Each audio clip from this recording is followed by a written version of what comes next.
guys! Today is magluluto tayo ng escargot or snail. Ito siya oh.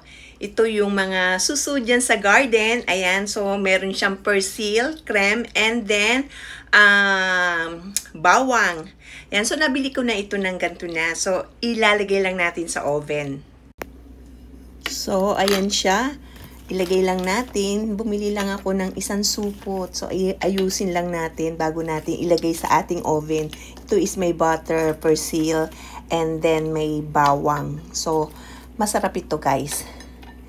Ayan. So ayan, malapit na nating mapuno.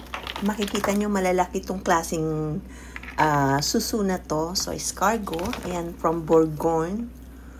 Bourgogne. Ayan, ang hirap ibigkas ng mga words dito sa France.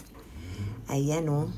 So, ayan, na-maximize na natin yung lalagyan. So, ilagay na natin sa ating oven. So, ayan, umpisa na natin iluto. So, ayan, isalang na natin.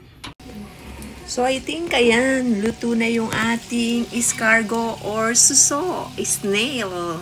Ayan, kain na. Ayan, oh, makikita nyo, kumukulo-kulo pa siya. Okay, kain na. Yummy. Ayan oh.